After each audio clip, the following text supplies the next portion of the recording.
We are grateful to CompTIA, GIAC, and CertNexus, as well as AFCIA preferred partner SANS Institute, for helping us bring necessary training sessions and continuing education credits to Technet Augusta attendees. Ladies and gentlemen, the program is about to begin. Please take your seats.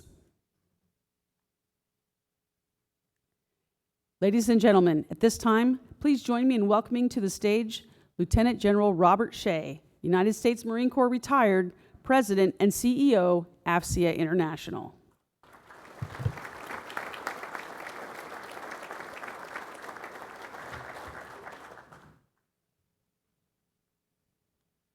Well, good morning, everyone.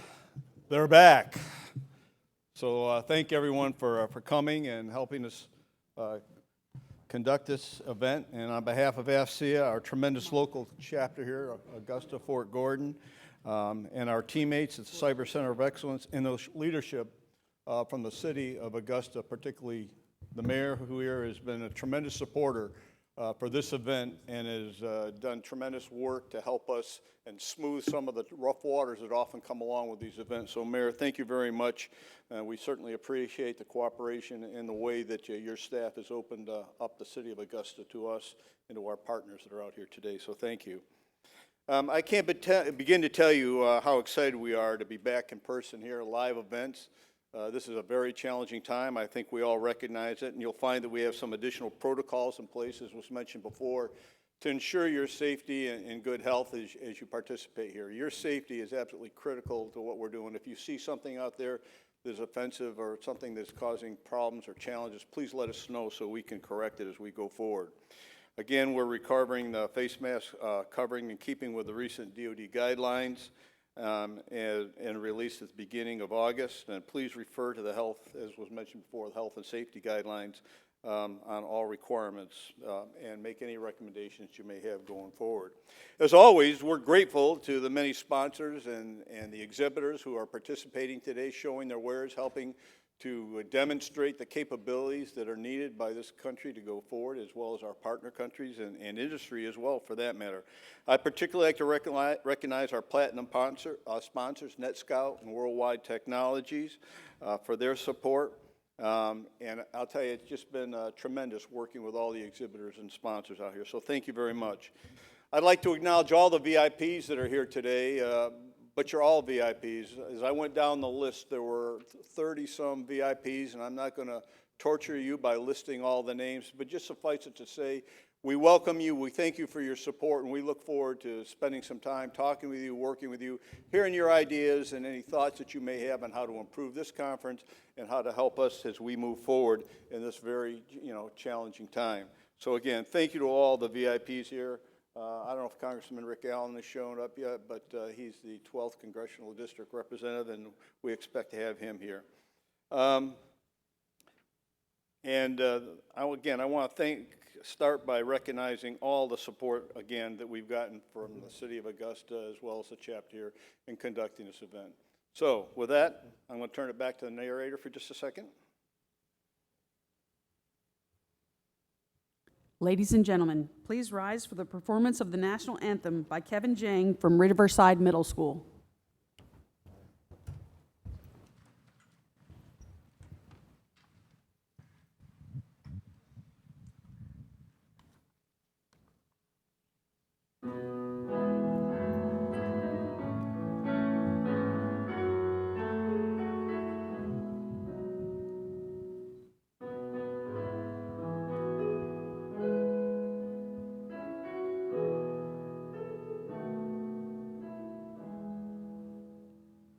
Oh, say, can you see by the dawn's early light what so proudly we hailed at the twilight's last gleaming, whose bright stripes and bright stars through the perilous fight o'er the ramparts we watched were so gallantly streaming, and the rockets' red glare, the bombs bursting in air, gave proof through the night that our flag was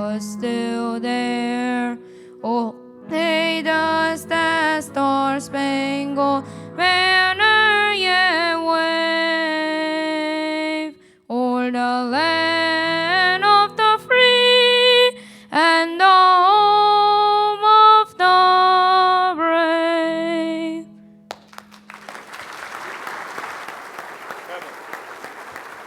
Kevin.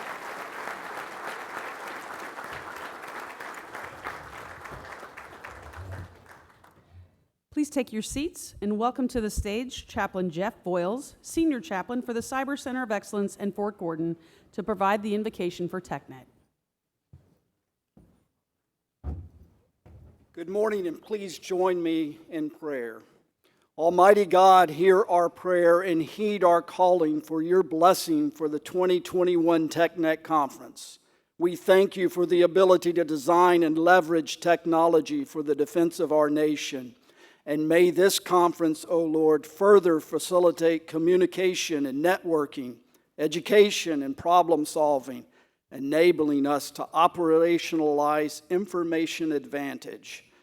Energize us now, O Lord, to work together for the security of our great nation and for freedom for all. God bless the CCOE in Fort Gordon. God bless Augusta and the CSRA. And God bless America. Amen.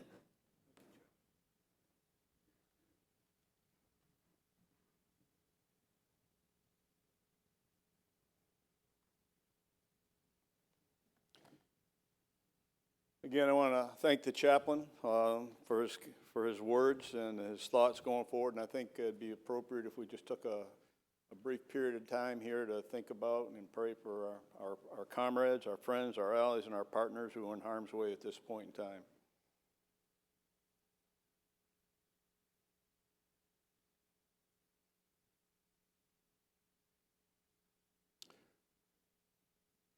Okay, thank you. How about another round of applause for Kevin? What a great job he did, isn't it?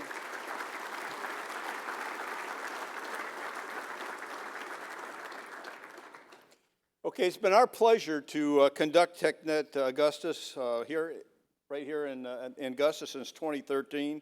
We're grateful for the cooperation and support of the local community, as I mentioned before, as well as our chapter and the mayor. In that vein, I'd like to invite Augusta's mayor, the Honorable Hardy Davis, to the stage to provide some opening remarks.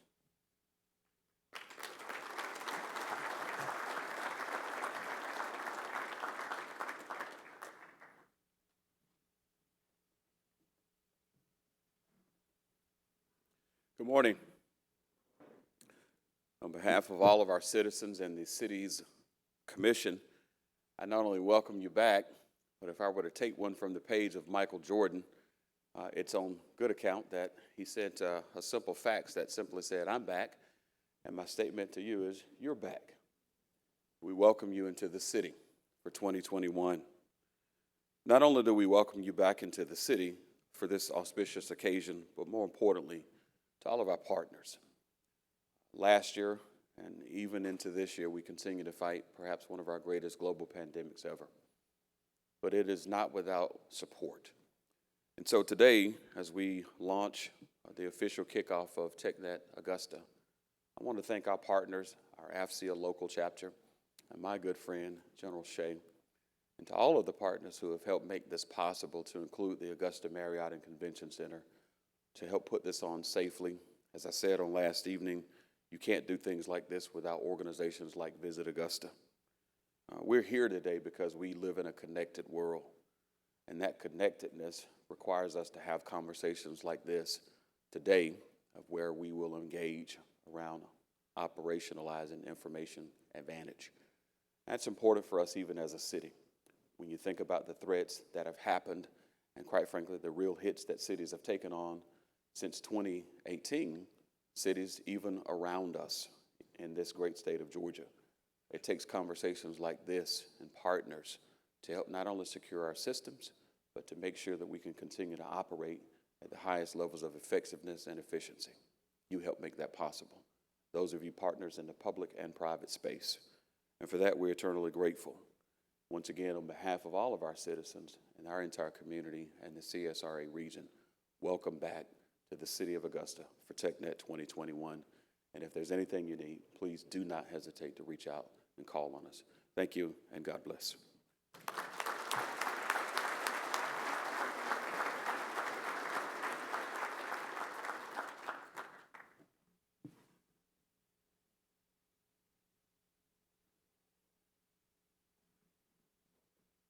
Again, thank you, Mayor, and again, thank you for your team's continued support.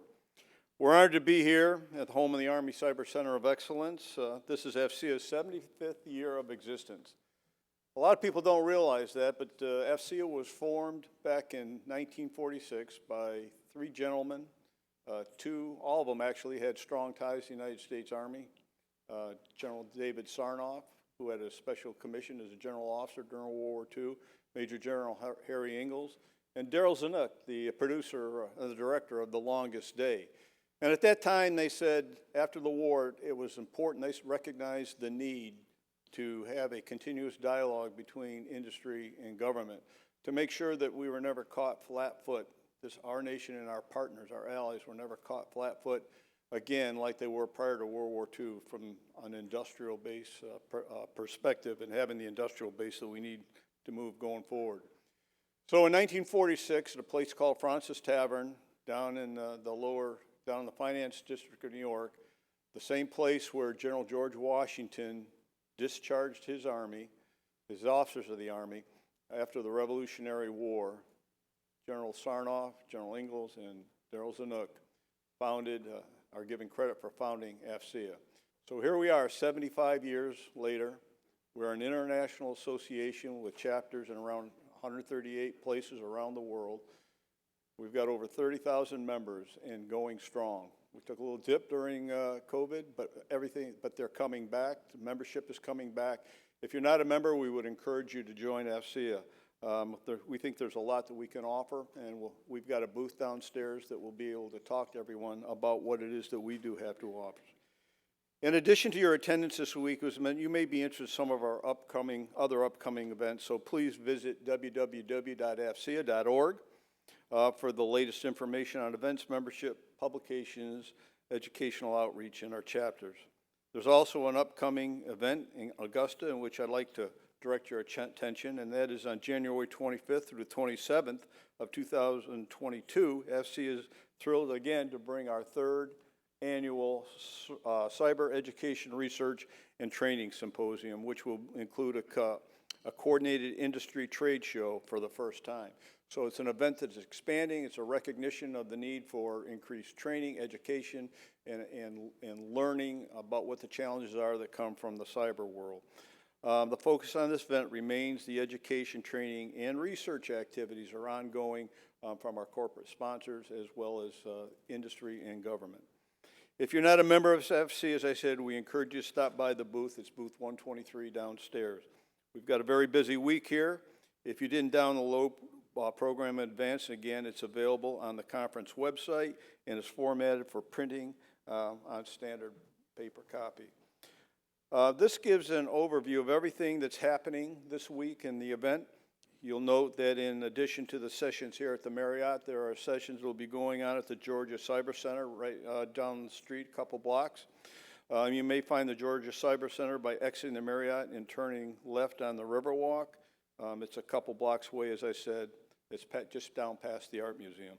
To go along with the documents, I'd advise you to download the free FCIA 365 event application to your mobile devices, and again, thanks to Deloitte for helping to develop that and putting this out for us. There will be PEO sessions here. I know that everybody will be interested in that, and they've been incorporated as part of the main program. Another featured addition this week is the Command Sergeant Majors panel. I think everyone will be interested to hear what the Command Sergeants Major have to say, and again, I'd like to extend my sincerest thanks to the entire Fort Gordon, Augusta chapter team here. That partnership makes this event what we couldn't possibly do if we didn't have the great volunteer support that comes from the local chapter down here. To the chapter president, Eric Gladman, his regional vice president, Bob Damon, and the outgoing regional vice president, Pat Harrington, and the entire local team, thank you for everything that you do. I would also like to thank the industry partners who have generously sustained and helped us maintain this event here through exhibits and sponsorships. Without their support, we just couldn't be here. And I think it's important. You know, one of the things that we're hearing is the clamor for people to be able to get back together and to talk about what the needs are of the government and the military, as well as what the industry side thinks that they can provide. And if they don't have it, where they need to invest their research and development dollars going forward. And this is a great opportunity to do that. The exhibit hall will be open at the end of this morning's address and will remain open throughout the event. Additionally, there will be a reception in the exhibit hall sponsored by Sienna and Converge One Government Solutions from 4 to 5:30 this evening. And finally, I'd like to thank our friends here at the Marriott Convention Center. As the mayor pointed out, these people have gone to great lengths to get this place ready to be able to support this event here. So again, I want to thank them as well as the entire city of Augusta. I think you'll find that the entire staff here embodies the team Southern Hospitality, and it's something that we've come to appreciate as we come from different parts of the country into this great city. You know, I'd like to offer up a special thanks this event, and I hate to single people out, but Mike Warlick has worked like a dog. If you know Mike, he knows how to work. He's worked like a dog. He and his team, along with the support people we've got, Terry Rogers, who's not able to be here with us today, but Tammy Gehring and Gene and the entire team. I don't want to get too far down the line and singling people out, but they've worked like dogs to bring this thing together. Georgia Bulldogs, right? But they've worked real hard to bring this together, and I just want to, you know, highlight that fact to you today. So if you get a chance, you can thank them. Again, we thank all of you for joining us here. It's our hope that you have a safe and wonderful conference here. You learn a lot, you take away a lot, and you provide a lot to everyone that that is participating. If you need help, please visit our operations office. It's on the back side over near the Riverwalk here. Okay, I've got one final bittersweet announcement that I'm going to make today, and I think some of you may already know it, but Lieutenant General Bob Wood, I know he's here. Yeah, he moved. All right, Lieutenant General Bob Wood will be retiring from AFCEA at the end of next month. So could I have a round of applause for Bob, please?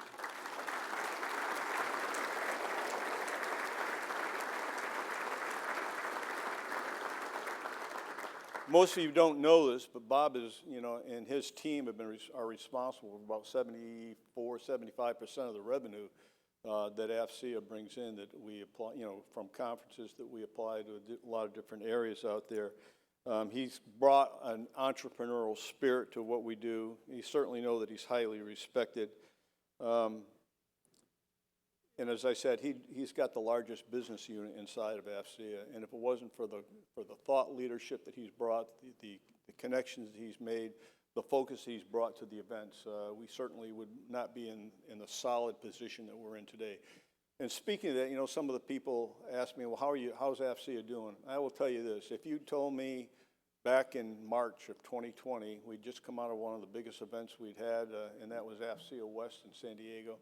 If you told me that we would be where we are today, despite of COVID and despite the fact that we've had to cancel many events, if you'd given me the proposition that we're in as solid a position we are today, I'd have taken it in a heartbeat. I just want you to know that we are in good shape in all manners. And it was because of some of the creativity of Bob and his team, as well as all the other staff members, whether it's the membership department headed by Tina or the communications department.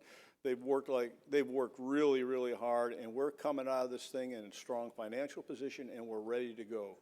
I just want you to know that going forward.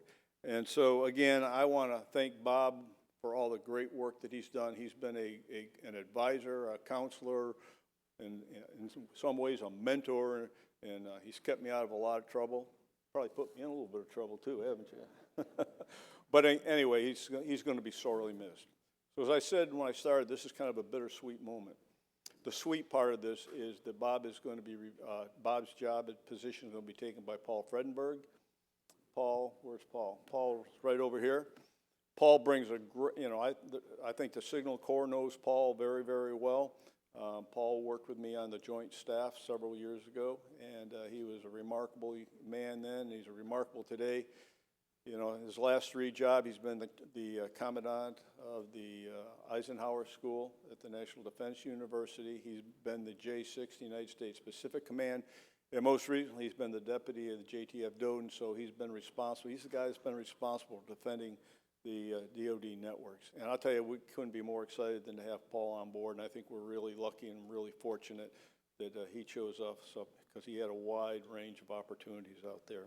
Okay, so to move forward, what I'd like to do at this point, it's my pleasure to introduce the Commanding General of the United States Army Cyber Center of Excellence at Fort Gordon, Brigadier General Promotable Paul Stanton. You know, I'm not going to get too much into General Stanton's background and his bio. I'll tell you, it's incredible, and I'm going to tell you the Army is most fortunate to have him in command down here. He's bright, he's got operational background, he's got an educational background that we could only wish to have, most of us. He's probably got degrees that I can't even spell, but anyway, we're really fortunate to have him. He assumed his duties here on the 30th of June, and he joined the Cyber Center of Excellence from serving as a Deputy Commander of Operations, the U.S. Cyber Command, and he is now here at Fort Gordon. So the Army and the nation and our allies are really fortunate to have General Stanton in this position. I'd like to point out not only his operational assignment, but his role as the commander of the Cyber Protection Brigade and the Director of Operations, as I said just previously, as the J3 for the United States Cyber Command. So take a look at his biography, and suffice to say that General Stanton is eminently qualified to guide the Cyber Center of Excellence. Please provide a warm welcome to General Paul Stanton.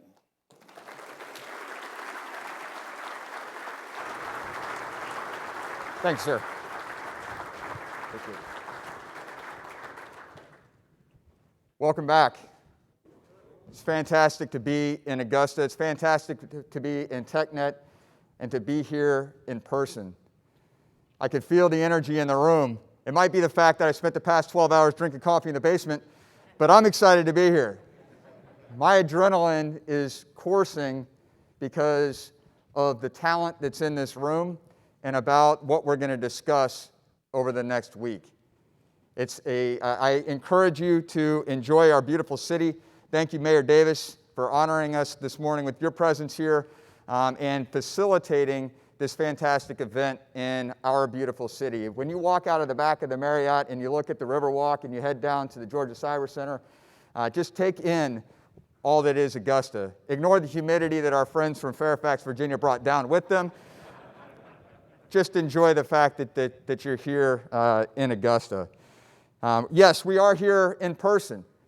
We're here in person because this is a mission for the Cyber Center of Excellence. When you look at our responsibilities, we're responsible for developing our doctrine, for driving the requirements to build our capabilities for the future, and for educating and training our cyber electronic warfare and signal soldiers for today and the future. This forum is central to our mission. Yes, there's some risk. The Delta variant is serious, and I appreciate everybody's time and attention. Yes, we're wearing masks. Yes, we're social distancing, we're eating outside. But those mitigating steps allow us to make an informed command decision to drive on with the mission. We're mitigating the risks in order to accomplish the mission. I appreciate your attention. I appreciate you following the regulations that we've put into place so that we can dialogue and share our ideas and grow and develop as a community. This is an A-lister event. When you look down the roster of speakers, many of whom are my personal mentors, thank you for being here. We have the headquarters of the Department of the Army G6, the Army Cyber Commander, the NetCom Commander, the CCOM Commander, the Commander of the 1st Special Forces Command. Our PEOs are here in person. C3T, EIS, IEWNS, STRI, they're all here because they recognize the significance of the mission, of the topic, and what it means to move our Army forward. It's not just our Army. We also have representation from the Joint Staff. Lieutenant General Kroll, the J6, is going to talk to us this week. Lieutenant General Skinner, the Director of the Defense Information Systems Agency and the Commander of the Joint Force Headquarters, Doden, is going to talk to us this week. Our allied partners are here in force because they recognize the significance of this mission. We also have a fantastic lineup from our Chief Warrant Officer Corps. Don't miss their session. Don't miss the session from our senior enlisted leaders, many of whom I've had the pleasure of serving with. Command Sergeant Major Lyon and Master Guns Stalker both have had to put up with me in the past. But when you look at their resumes, driving Cyber Command, Combatant Command, driving U.S. Space Command, pretty significant group of folks that are dedicating their time to be here because of the significance of what it means to operationalize information advantage, what it means to move our Army forward. Of course, the best and brightest minds in industry are with us. Folks that think about cyber, electronic warfare, signal, information, driving information advantage. Our industry partners, the best and brightest minds in the world, are here to share ideas. No better opportunity to be able to do it in person, to be able to have a cup of coffee, talk about ideas, to walk the floor, see what is the latest and greatest, listen to senior leaders talk about their vision and the direction that we're going, and all move forward together. Fantastic opportunity. So much talent gathered for this forum based off of the topic. We're operationalizing information advantage. Emphatic pause. It is not just a buzzword. Information advantage is not just a buzzword. Albeit, I've built my entire career off of chasing buzzwords. Started back with the COP. Remember the cyber COP, Common Operational Picture? What do we need in order to build a COP? You need to be able to aggregate and correlate the right data and analyze it into a decision support visualization that helps key leaders and commanders make decisions effectively and timely in order to gain a position of advantage. Common operational picture. What we realize, what we knew and then validated, is you can't do that without data. You have to be able to pull the right data together in order to aggregate and correlate and analyze to drive the decision support visualization. In the cyber world, that translates into big data. You got a lot of it. You got network logs, you got system logs. You have to pull all that together and make sense out of it. I chased the COP. I chased big data. Once you aggregate and correlate all that data and you bring it together, that's a high payoff target for the adversary. You have to defend it effectively. Zero trust principles allow us to apply fine-grained access controls, protection, and security measures to our data. If I know who you are and what your identity is, and I know what machine you're accessing that data with, I can make a risk-informed decision about what data you should be able to access. Zero trust in order to protect and secure and ensure confidence in our ability to make informed decisions effectively and faster than the adversary. It drives us to achieve information advantage. It's not just a buzzword. And with that, I'll transition into the actual meat of the material. If I could get, I've got about 15 or 20 slides. If I could get the slides pulled up, I'll walk you through some of the definitions of information advantage. I'm teasing. I don't have any slides. I really just wanted to see Ed Buckner, the Deputy G3 of the Cyber Center of Excellence, squirm for a second, because I've been telling him for 3 weeks that I don't have any slides. And I'd like to recognize Ed, because along with Mike Warlick, who is also certainly worthy of recognition in this forum, AFCEA Cyber Center of Excellence really put a lot of work into pulling this forum together, into lining up the key leaders and the talks, and ensuring that the talks are going to flow and building the panels. So if we could, give one more round of applause to Mike and Ed Buckner for all the work that they've done.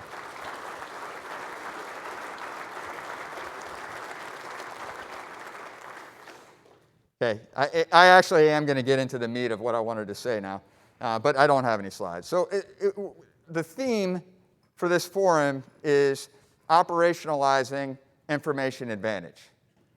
Stop and think about it for a second. Digest the fact that we need to make informed, effective, and relevant decisions faster than our adversary in order to gain a position of advantage that allows us to influence behavior. I'm paraphrasing. Why am I paraphrasing? Because it's an evolving concept.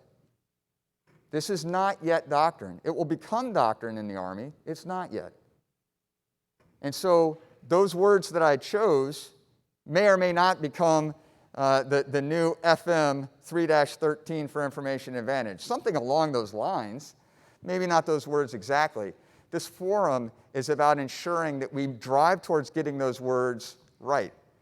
But fundamentally, I need to make the right decisions faster than the adversary to gain a position of advantage such that I can influence and drive behavior.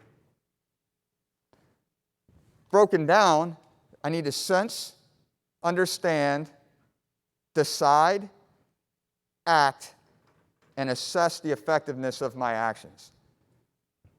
Slight modification of the old school OODA loop as it applies to a changing operating environment. Sense, understand, decide, act, and assess in order to influence behavior. The concept is actually as old as warfighting itself. As a commander, I'm going to develop with my staff a course of action. I'm going to lay out my scheme of maneuver. I'm going to design my synchronization matrix. On it, I'm going to put a couple of stars that represent locations in my scheme of maneuver where I'm going to have to make a decision.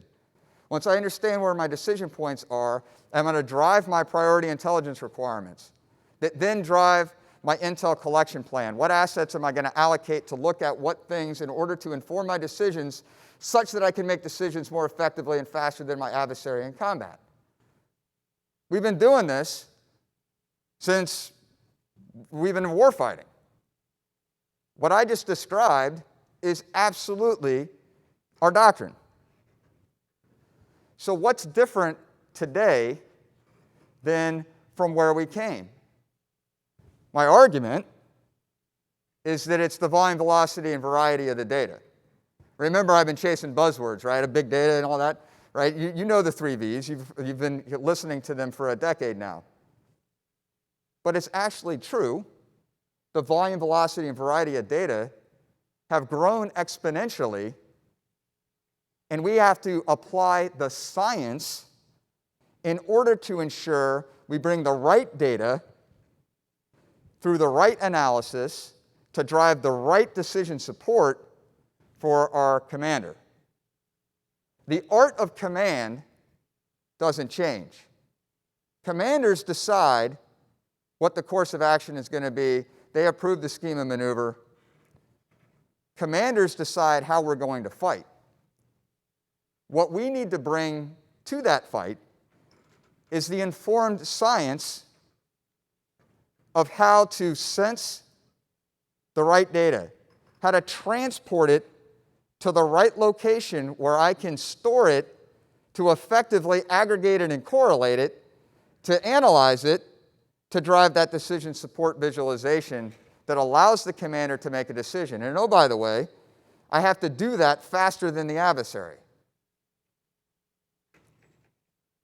The commander is going to tell us what the decision is. Understanding that, we now have to support the mission analysis. Understanding the decision drives the PIR. Now, how am I going to answer that PIR? In the old days, if my decision was, when am I going to commit the Combined Arms Reserve, I'd send a couple scouts and a radio up to the hilltop to watch for the ZSU to determine if I had the advanced guard main body coming through the gap or not. And that was what drove my decision. The concept is still the same. Where am I going to put my sensors on the battlefield? I just have more of them, and they're digitized. But I have to understand the limits and constraints of science. What range can I achieve in my communication? How much data can I pull down from my sensor? What data from that sensor actually needs to be transported? When it gets transported, how much latency am I going to incur? Do I have to encrypt that data or not? When it gets back to a storage location, how am I going to normalize the data such that it looks the same coming off of 10 different sensors? How am I going to aggregate it in a meaningful way so that I can write an algorithm to drive the decision support visualization? That's science. Our community has to inform the commander whether or not the course of action in the scheme of maneuver is viable. Art drives the decision. Science drives the mission analysis of where do I position my assets on the battlefield. And then it comes back to the commander making a decision. Now that I understand the limits and constraints, how much bandwidth I have, how much data I have to move, how much latency can I assume, all such that I can make my decisions faster than the adversary. Once I understand that, now I'm going to commit my assets. How am I going to get them there? I have to think about the maneuver component. I have to think about the security on the battlefield. How many 50 cals do I have that are going to be in support of that vehicle that has to be in a position on a hilltop in order to sense the data that I need? Then it becomes a dynamic fight. And we need thinking, intelligent individuals on the battlefield that understand how our systems work, the physics behind them, the data that we're generating, such that I can be responsive to a changing operating environment. The weather is going to change. The terrain doesn't change, but it plays a role. The adversary gets a vote. I have to be able to fight my way out of the situation that I'm in. I can't just push a button and expect it to work.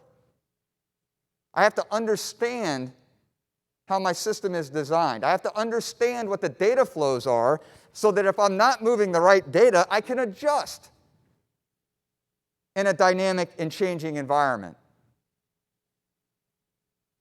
It's not overly complex, but it requires pulling together the art with the science. What we need to do over the course of this week is start to think about what is the science? What are the data flows that I need to move? How am I going to sense the data? How much bandwidth can I actually afford to allocate? What data do I need to move? What data do I need to compute forward on the system?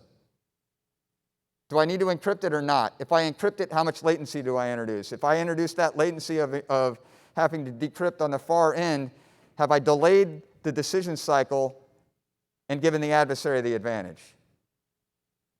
These are the things that we can think about collectively over the course of this week.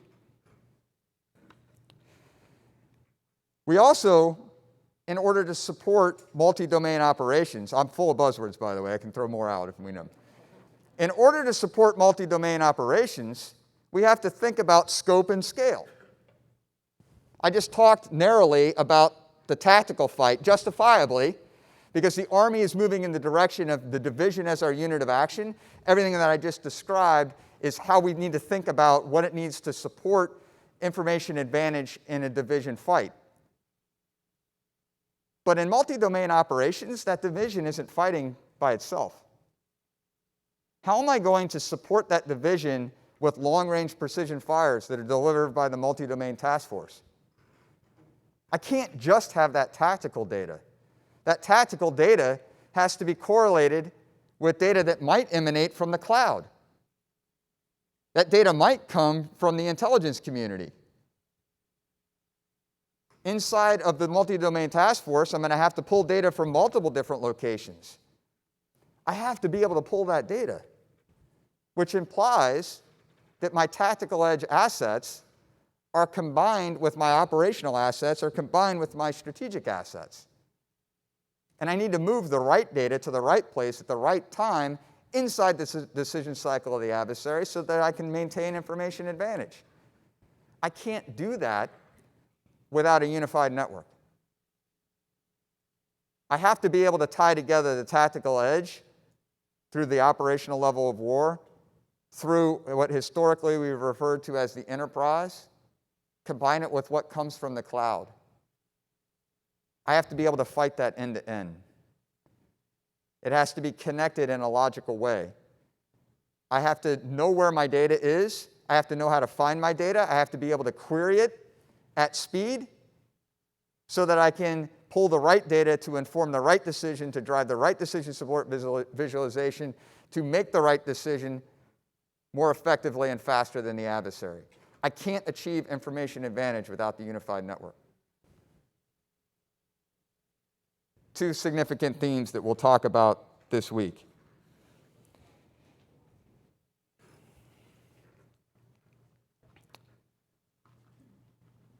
I've talked mostly up to this point using tactical examples of what it means to drive and support decisions. Our thinking about information advantage is broader than the tactical edge in supporting decisions. I also, as I hinted at when I talked briefly about zero trust, I have to protect that information. Several of the discussions this week will be centered on zero trust. General Skinner and his team are pushing hard towards a zero trust environment and an architecture to support applying zero trust principles across the entire Department of Defense information network. To put that in context, again, if I am going to aggregate and correlate a whole bunch of data, I'm presenting a target to the adversary. I have to be able to fight through, assuming that the adversary is going to gain access, assume breach, one principle of zero trust. I need to be able to establish confidence in the data that I have that's driving the decisions that I'm making. What's the integrity of that data? Did it get modified en route? Did I lose some of it? Is it lossy? Did the adversary jam a component of it so that I only get a portion of the data? How much confidence do I have in the resultant decision based on understanding the operating environment? I have to protect the data. I have to drive decisions. I have to protect the data. I have to inform and educate our domestic audiences. We have to tell our story in order to make sure that the public knows what we're doing as an Army. It's another concept, another component of information advantage. Telling the truth, ensuring that our audience understands what we as an Army are doing. I also have to inform and influence international audiences. Think about that for a second. If I want to message what's happening in the Indo-PACOM theater, how do people in the Indo-PACOM theater receive their information? What media do they listen to? What social media do they employ? Who are their decision makers? What audience informs or influences the decisions that those decision makers make? Where does that audience get its information? Can I deliver a message to that audience? Do I have the means by which to present that message? Can I deliver a pinpoint message using cyber capabilities? Can I deliver a broader message using public affairs? In the event that I do, did I actually influence the audience? Can I assess that? Can I see that the message that I delivered did or didn't have an effect? If it did, can I reinforce it? If it didn't, can I change it? That's concept. That's the art. Now what's the science?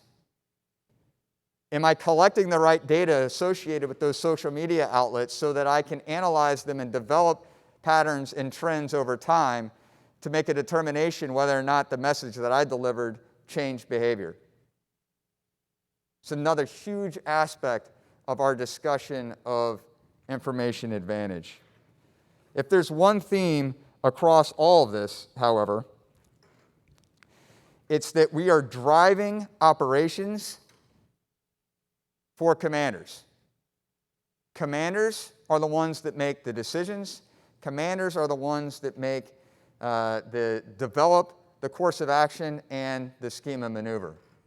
This is leader and commander business. Our commanders across the whole Army cannot bury their heads in the sand and say, I don't understand the science. We can help abstract away some of the complexity of the science, but our commanders have to understand the fundamentals. Because this is a huge part of how we're going to fight into the future. But don't take my word for it. Please listen to my boss. So Lieutenant General Ted Martin is the commander of the Combined Arms Center out at Fort Leavenworth. If you don't know CAC, think of it as the proverbial think tank for our doctrine and leader development. No better individual than General Martin to deliver this message himself. Albeit recorded, he's got many missions going on to include the TRADOC Commanders Forum today. But he very much wanted to participate in Technet and to be able to deliver a message. He has commanded at every echelon as an armor officer and a cavalry officer, from platoon up to his command of 2ID over in Korea. He has dedicated his career to leader development. He's commanded out at the National Training Center. He's been the commandant of the Armor School. He's been the commandant of cadets at West Point. He's been the deputy to the deputy commander of TRADOC, and now he's the commander of the Combined Arms Center.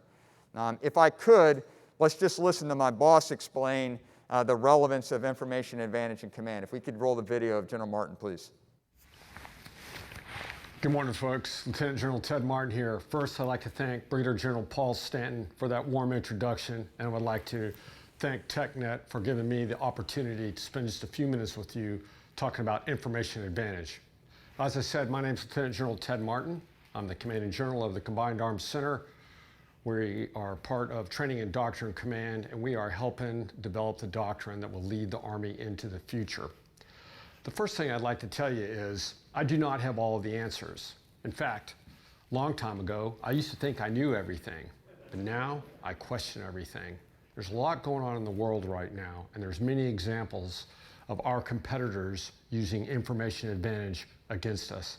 I think it's important to keep that in mind. So where are we right now? We find ourselves at an inflection point. This is not the first time we've been here. The Chief of Staff of the Army, General McConville, likes to say that on average, our Army will find itself in a transformational state about every 40 years. And funny thing, we're there right now. Think back to when we were coming out of Vietnam. Between 1965 and about 1972, we spent every living minute trying to help this Army succeed in the jungles of Vietnam. All of our technical development, all of our doctrine, all of our training, everything we did to modernize our Army was designed to make us prevail in Vietnam. Coming out of that, we found ourselves in a position where we assessed what was going on in the world. We found that our competitors, at that time the Warsaw Pact, had modernized, had improved their doctrine, had re-established bases all over Europe, and they were poised to have an advantage over us, and they were our pacing threat, and they were a near-peer competitor. The Army did a couple of things at that time. In 1973, the major command that I'm a part of, Training and Doctrine Command, was established, as was Forces Command. Training and Doctrine Command was established because the Army wasn't properly organized to drive into the future. Our capstone doctrine also changed. It started iterating in about 1979 and was published, FM 100-5 Operations, better known as Air-Land Battle, was published in 1986.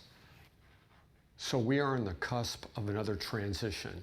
Shortly, our forces will be withdrawn from Afghanistan. The mission is rapidly changing in Iraq and Syria and other parts around the world. We took an introspective look at ourselves.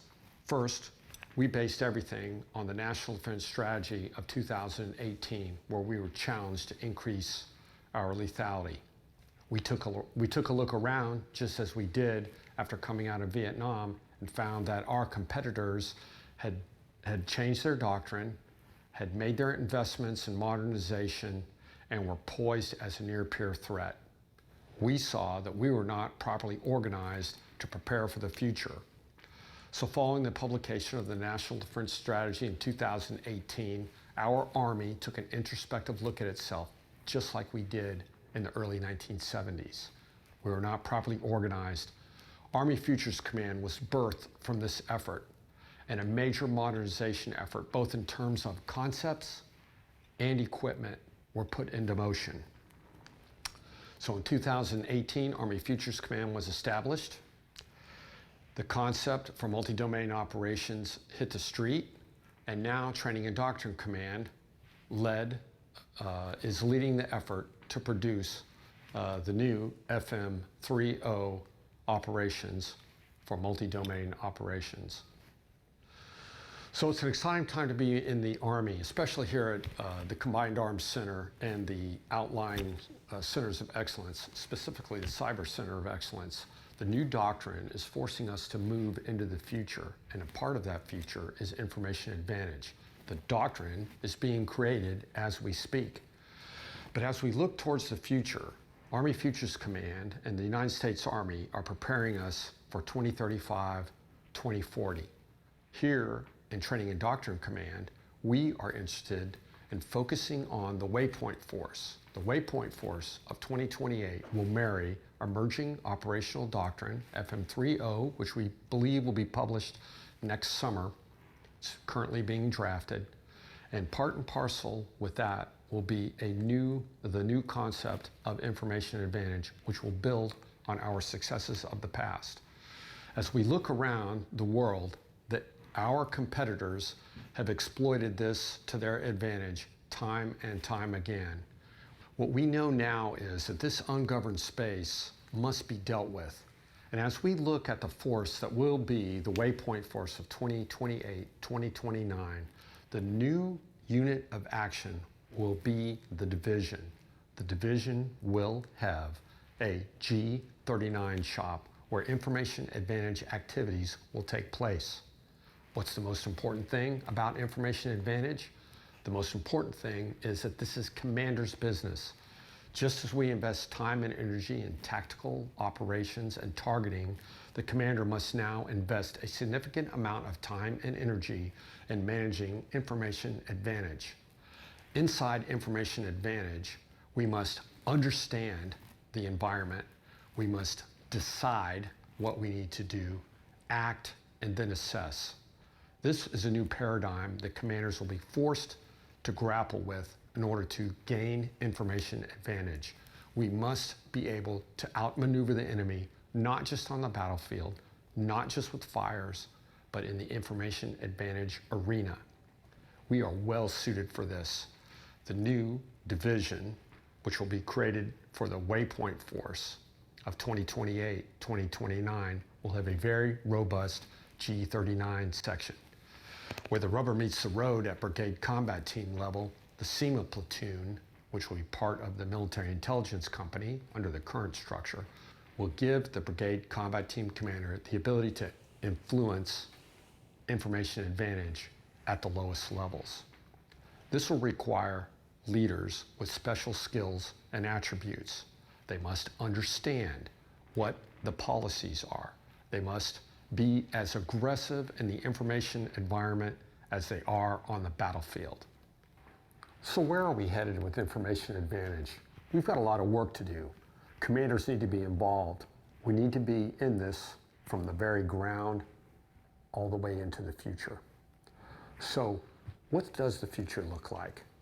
I have a dream that someday, beyond the Waypoint Force, that when we conduct an attack, it will be routine that a company not only has a direct and indirect fire and a joint fires plan, they also have information integrated.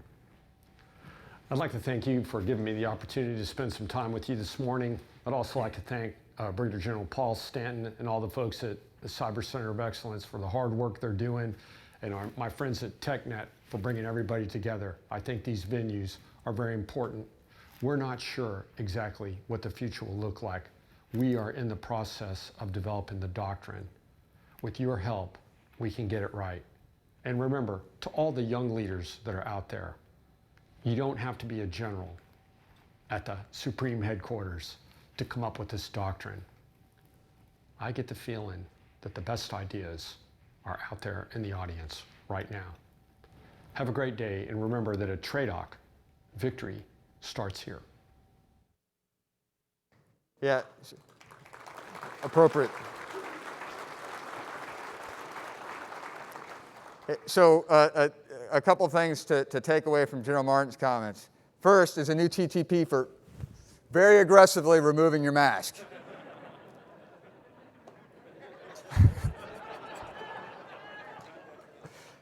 Done so to drive a point of emphasis. This is Commander's business.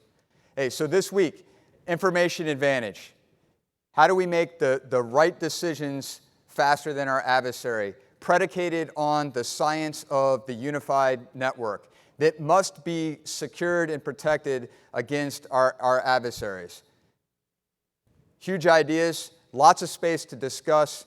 Fired up to be part of Technet, fired up to see all of you and discuss with you over the course of the week. General Shea, sir, thank you for the opportunity to address the crowd. And I look forward to listening to General Morrison's comments here in the very near future. Thank you all.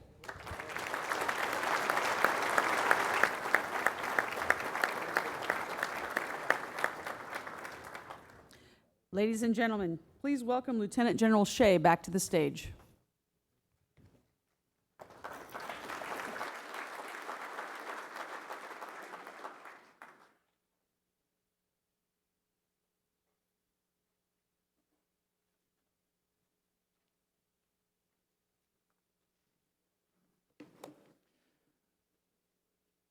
Well, I want to thank General Stanton for setting the stage and with his thoughtful comments. You know, I think what he's done, he's provided a lot of thought-provoking topics for us to be thinking about over the course of this week, as well as Lieutenant General Martin.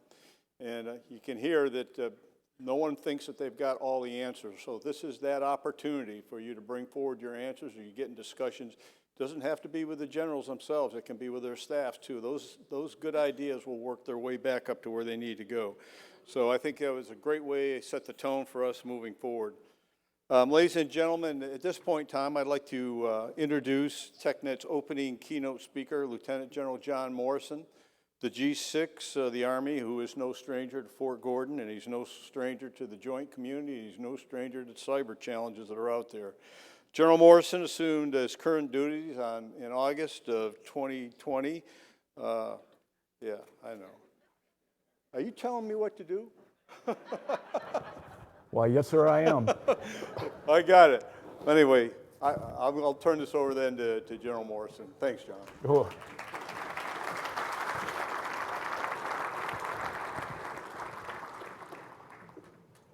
Good morning. It is an absolute honor to be here today.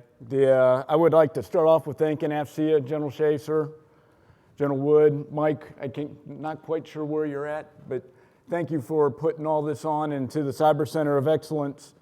I know what a heavy lift this is, and I really just appreciate everybody bringing this great community together so that we can have a week of dialogue and discussions.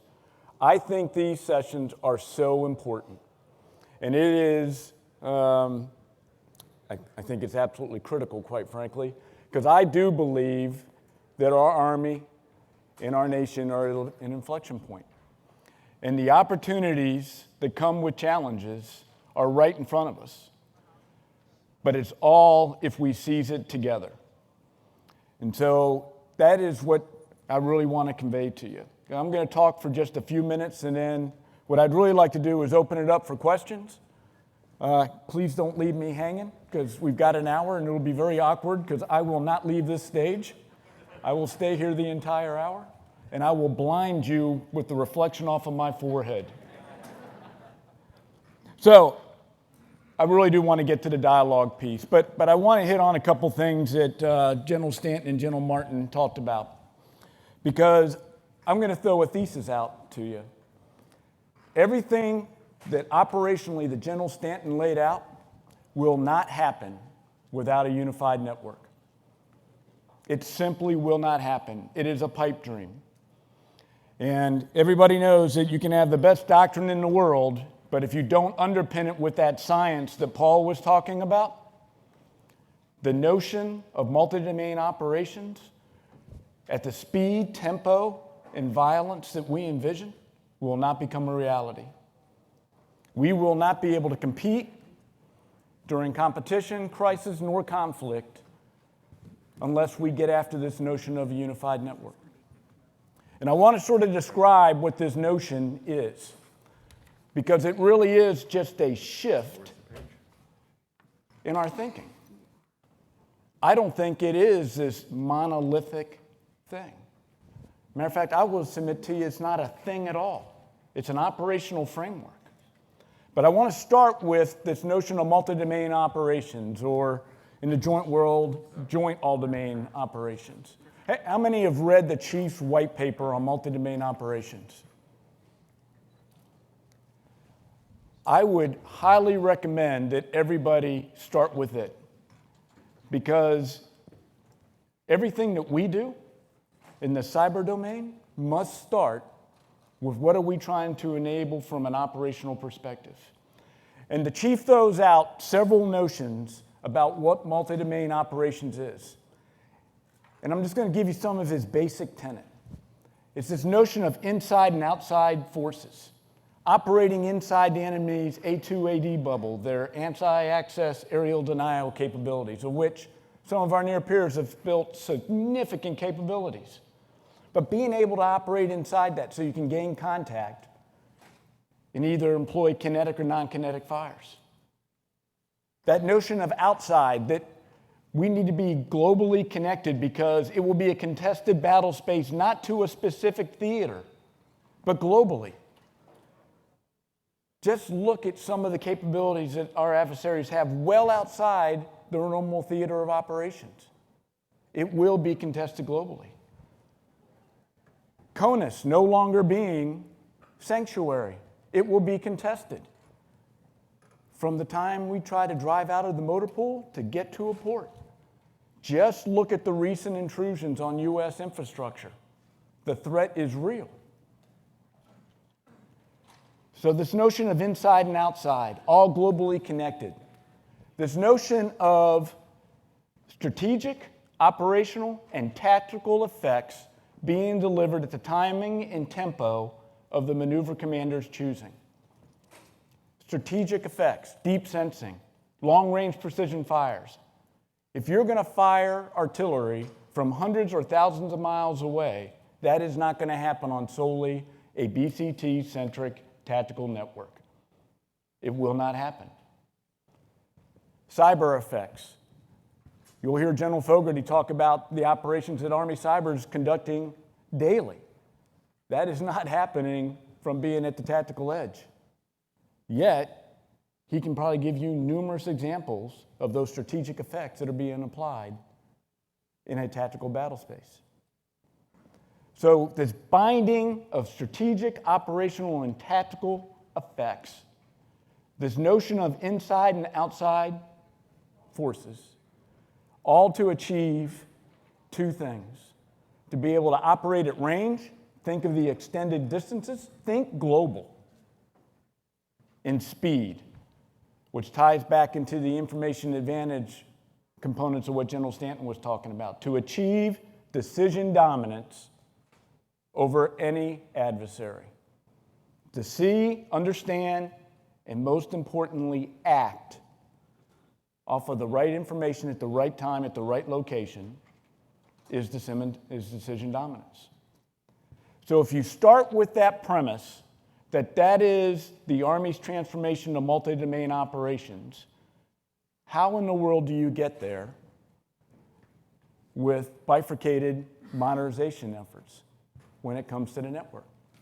Now, the network CFT has done tremendous things getting the tactical network on track, but it's still very brigade combat team focused. You heard General Martin talk about the division of the waypoint force of 2027-2028.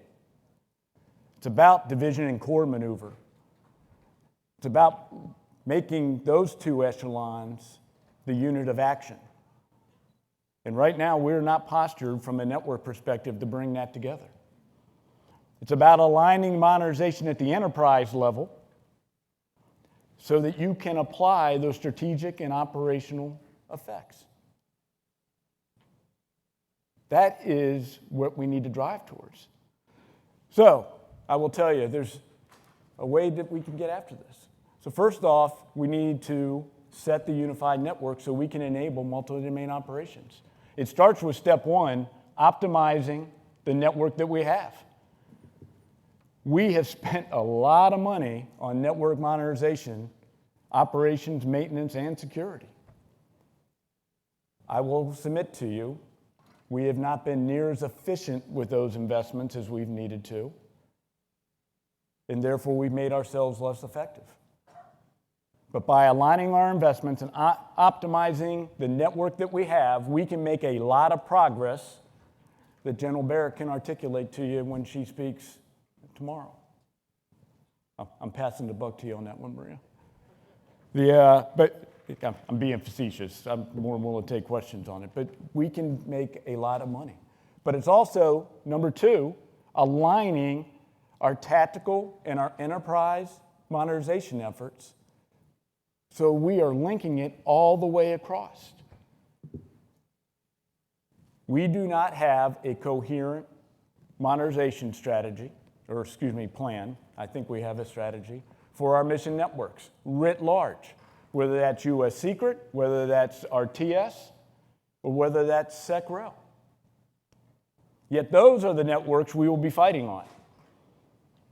Yet we have spent the vast majority of the last 7-8 years very, very focused on installation modernization, primarily on NIPRNet, and on BCT modernization over here. We need to bring those two together, and it all starts with that optimization and then establishing an alignment between the modernization efforts and then nesting security all the way across it based off of zero trust principles. And all of this must be done in a coalition and joint context. And by doing that, you'll get after the things that you heard General Stanton talk about. You will start to see information advantage become operationalized. You will get to see the Army transform to a multi-domain capable force in 2027 or 2028. Because I will submit to you, unless we get this notion of a unified network right, we won't get to where the chief wants us to be in the 2027, 2028 timeframe. And you're seeing that recognition from Army senior leaders because now they're saying one of the primary objectives of getting to that multi-domain capable force is a fully modernized and integrated warfighting network. I call it the unified network. G3 wants to call it the warfighting network. It is all the same operational concept. That's being able to conduct multi-domain operations at speed, at the tempo of the maneuver commander's choosing. And you're going to start seeing, to our industry partners, a fairly significant shift starting in 22 of how the Army's aligning its investments. Quite frankly, if you haven't already started to see it. And we are going to start focusing on making sure that we do that alignment between our tactical network modernization efforts and our enterprise modernization efforts. You're going to see us making the investments in optimizing the network that we have. You're going to see us divesting of legacy capabilities that we no longer need, which is shocking how much stuff the Army holds on to. But the reality of it is with the fiscal environment that we're in, and with the fiscal challenges that comes with it, presents a great opportunity for us to optimize and harmonize our investments. And so a great deal of work is going into that. But the notion of this unified network, based off zero trust principles, with a security architecture that is integrated both at the enterprise, read strategic and operational, and the tactical levels, leads us to the third thing that we must do. and that is align our force structure and place complexity at the right echelons. I'll give you an anecdote. There needs to be some level of defensive cyber capabilities inside of BCT. But that should not be where our principal investment in personnel should be. We want our brigade combat teams maneuvering. If the division's going to be the unit of action, raise that complexity up. Focus it there. Let the divisions just plug in to what the division is doing and let the divisions play Overwatch. And that's just at the tactical level. We need this notion of a DoDNOPS framework that is global in nature, that really brings that all the way up to everything that the Army DoDNOPS Center out at NetCom and our cyber is getting after. Now, we're in the midst of getting after that most important piece, because the technical piece of this is relatively straightforward. The people piece and getting that organizational design component of it is really the toughest and the most important pieces of it. And so when we did the Expeditionary Signal Battalion Enhanced a couple years ago, everybody thought that was the big idea. It wasn't. It was really to reinvest those people in that DoDNOPS framework globally that I just sort of described, starting with our cyber and NetCom, reinforcing the regional cyber centers, and pushing it out and transforming our theater tactical signal brigades into core signal brigades, and then reinforcing our strategic signal brigades. I can only tell you we probably got it about partially right. And we do have the folks moving. What we need to do now is, based off of operations over the last 3 or 4 years, is go back in and revisit that and make sure that we've got the organizational design the correct way, that really gets after this notion of a global unified network. And then how do you operate, maintain, secure, and perhaps most importantly, maneuver it in support of multi-domain operations.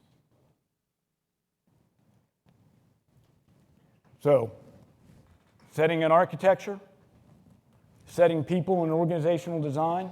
The last component of it is you've got to give them unifying capabilities. And this is where we need industry's help.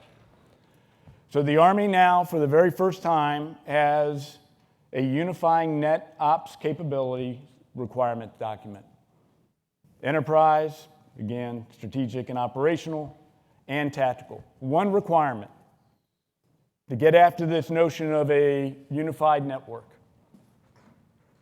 Integrated capabilities that we build from the edge back that can scale, that allow us to see ourselves, allow us to operate, maintain, secure, defend, and maneuver the network.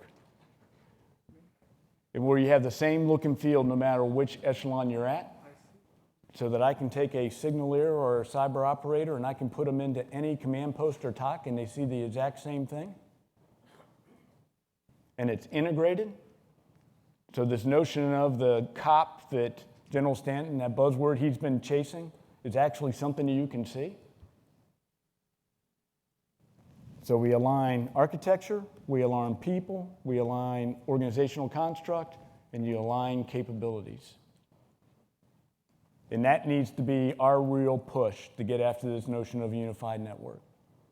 That will be what enables us to conduct multi-domain operations at speed. And quite frankly, we conduct multi-domain operations today. It just doesn't happen at the timing, speed, and tempo that we will need in a future fight. And so I'm excited for the future. I think we have senior leaders who clearly understand the need for change. And while certainly there are many, many challenges that are presented to our Army, I think there are equally, if not even more, opportunities in front of us. But we need your help as we work our way through this notion of unified net ops capabilities. And we need your help thinking through how can we take complexity out of our lower formations and raise it up to an appropriate echelon. And we need your help making sure that the capabilities are integrated.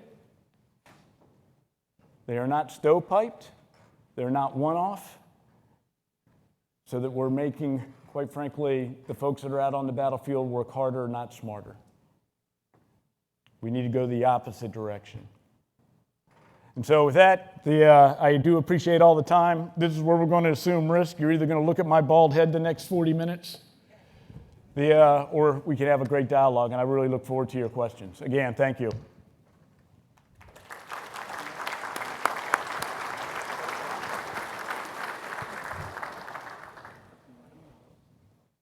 Yes, sir. So what is the technical arm that is going to ensure that you've got the interoperability, the standards across all the services, and the coalition partners, we'll read them, the enforcement of those standards? So that's a great question, sir. I'm going to take it from an Army perspective first, and then I'll back it into the joint piece, and I'm sure Rob Parker can bang on it a little bit more as he does his talk, or General Crawl rather. So from an Army perspective, right now, it is getting our community aligned. And I hope one of the messages that you all take away from this conference is you're going to hear a pretty straightforward and consistent message from all the senior leaders who will stand up here. And it's not by design. I can promise you we haven't been sharing our notes. But what we have been doing is working very, very closely, bringing a team together so we all have a common understanding and vision of where we need to head. And so that's the first piece of it. But it is establishing who is going to be the lead, for example, Unified Net Ops. What acquisition PEO is going to be responsible for that? And if we are going to keep it separated, how do we apply the appropriate governance over the top of it? That is a task that's been given to us from the Vice to work with the ASOL community to sort through how that is. But it'll be one of the two. But there's another very, very important component of that, and that's making sure that we have the operational command knee-deep in it.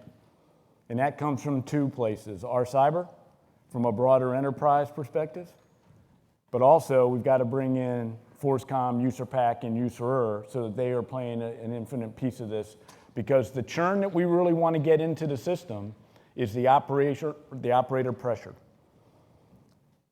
That is going to be what really drives us along so that we can be judging ourselves and meeting operational requirements and getting that operator feedback early and often as we go through this.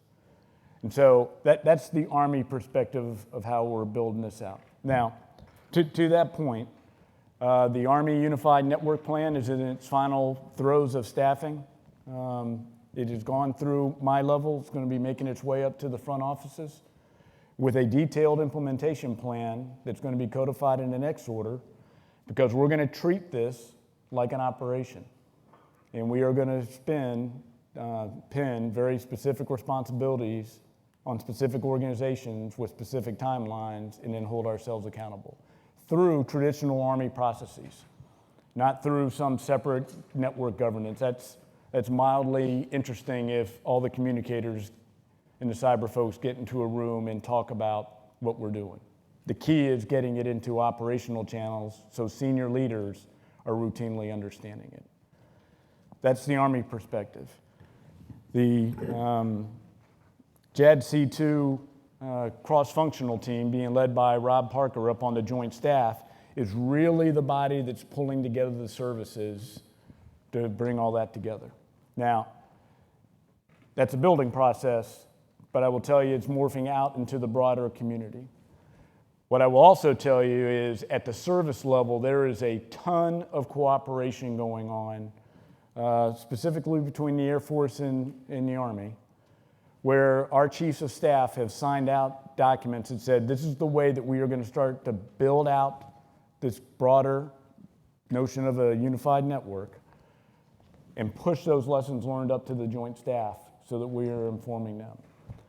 And so we've actually brought the Navy into it. Admiral Gilday attended the last U.S. Army and Air Force talks. So now we're getting that broader coalition going. But again, the Joint Staff's in the room with us as we're actually building out capabilities like the Joint Systems Integration Lab up at APG, which is designed specifically to link all the service battle labs together so that we are informing ourselves. The end state of what I think the CFT, and Rob, correct me if I'm wrong, is going to be the data standards that allow us to really drive this interoperability across the joint force. I'll let you chime in. Yes, sir. Right in line with everything you're saying. For the group I'll be speaking tomorrow morning at 8 o'clock. Some of the speakers. On this. 3 key areas. We have the JADC2 reference architecture as part of the combined effort of the stakeholders, the Army, the other services, combatant command, chief combat officers from all those organizations working with us for about the past 7 or 8 months to bring this together. The important piece of Colonel Shea's question about where's the enforcement mechanism, that's in the governance of the JADC2 strategy and the CFT. Everything we're doing is taken through the JROC and the Morrison by the service vices, and then from there it goes to the Deputy SecDef or the DMAG to decide the resourcing pieces of that. So we've got both the requirements, capabilities piece, and we've got the resourcing there to help start binding this together. Final piece, our coalition, allies, Five Eye partners, others from DoD and outside the department are all part of our stakeholder group in the CFT. So, All right, thanks, Rob. Sure. Yes, sir, you only get one. How is the intelligence community, like DIA, NGA, and all those, how heavily engaged? That's where many of the sensors are. How are they integrating, and are they being integrated? they're in the CFT as well. They're in the cross-functional. Yeah, and on many levels, quite frankly, because you're right. You know, this is all about combined arms maneuver inside the cyber domain, right? And everybody's got to play. Signal's got to operate, maintain, defend, and maneuver. The cyber forces obviously have the defense mission. We got EW that's now going out into the battle space. Intel underpins all 3 of those. And so I will tell you almost weekly collaboration with General Potter inside the G2 shop. A very, very tight G2-6 relationship. Because everything that we're doing needs to be threat informed on how we are building stuff out. And quite frankly, you know, significant efforts inside the Army to make sure that we are looking forward on our modernization efforts. So we are putting the right controls in place to protect our modernization and make sure that we are not tipping everything that we are trying to accomplish to our potential adversaries. Did I answer your question, sir? Thank you, sir. We'll be reading our questions here from the back. Thank you to all of our attendees who have submitted questions so far. We still have plenty of time, so continue to submit your questions to the address on your screen. So the first question from the AV table is, could you describe the progress of integrating sensors across the joint force, and how can industry help? So I would tell you, and this is probably from as much my last job as this job, tremendous progress made by Joint Force Headquarters Doden over the last 24 months. And quite frankly, a lot of that under the great leadership of Paul Friedenberg. And so we have an ability to see ourselves like we have never, ever seen before. Now, there is still a wicked C2 problem as you look at the entire DoD enterprise with the 42 different areas of operation within inside the DoD. From an Army perspective, I feel very comfortable where we are. We will be making some decisions here over the next several months about how we are going to integrate sensors that are both at the tactical edge and again, up at the enterprise or strategic or operational levels, so that we're getting after this sense of commonality so that we can see ourselves, and more importantly, that we can feed that information up so we can actually secure the network appropriately in a contested and congested environment. And so I feel pretty comfortable with what we are putting into place. Read on the networks that Army Cyber and NetCom are actually operating, maintaining, and defending. I do think and it's one of the main things that we're working to get after over the next couple years. The organizational nets that are outside of that C2 umbrella, we probably have some work to do there with commonality and making sure that we've got common TTPs and common reporting, so we've got that common visibility that's flowing back into NetCom and Army Cyber. We are nested with the Joint Force, even though we are using different capabilities. But one of the things that we worked very closely with Joint Force Headquarters Doden was making sure that we had those data flows automated, flowing into their larger database so that they could see everything that we were seeing and provide that additional overwatch over the Army networks, just like Joint Force Headquarters is supposed to be doing. Where can industry help? It's that last piece that I just mentioned. That integration portion of it ended up falling back onto a bunch of Army folks to try and figure out and work with Joint Force Headquarters. Again, standalone stovepipe tools that don't allow us to integrate across the entire Department of Defense, interesting, not relevant.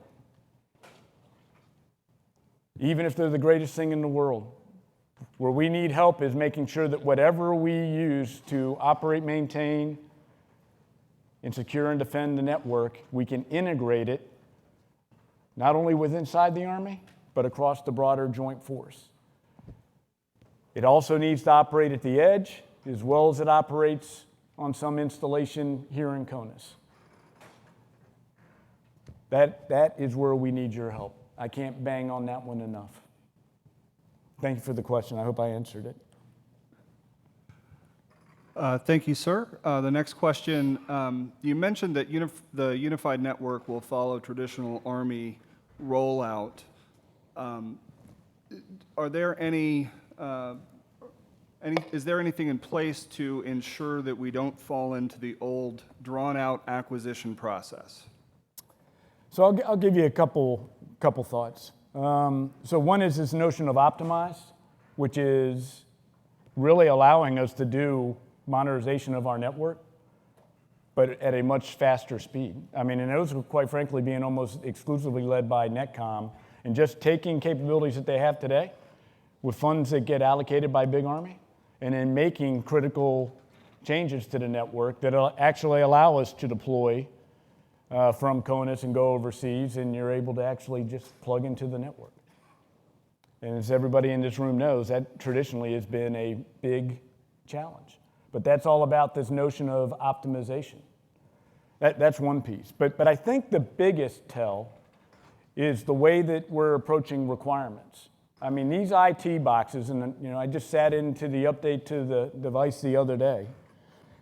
This developing a 3 to 5 year program with funding thresholds that keep it down at the lower ACAT levels, that allow you to sit there and field capabilities and then iteratively build off of them, I will tell you that has really helped the Army. And so whether it's the DCO capabilities and that IT box that was established 4 or 5 years ago to the Unified NetOps ISICD, say that one 3 times fast, but to that portion of it, it is 3 5-year sprint to get capabilities out there. And then we go back in and we revalidate the requirements as the truth changes. And in this space, the truth changes really rapidly. You might have noticed I haven't talked about the aim point force of 2035 because I have no idea what technology is going to look like in 2035. Y'all can help us with that. But I've got zero clue. But 2028, 27, I think we've got a fairly decent idea of what's in the art of the possible there. And so this notion of these IT boxes where you sit basic parameters for what the requirements are that are not gold-plated, that allow you to get capability into the hands of our soldiers, and then improve the requirement and the capability over the course of time, they're proven very, very successful. We started leveraging it from the cyber world, where we did it for both offensive and defensive capabilities and training capabilities. And now we're morphing it into the broader network perspective. Hence why I'm so excited about finally having a unifying requirements document that drives Army processes that is for network operations exclusively. And so I think that is a game changer. And then quite frankly, it allows us to maybe not keep pace with industry, but boy, we can sure start riding coattails and do it in much faster sprints and much more iteratively. I hope that answered your question. Thank you, sir. The next audience question.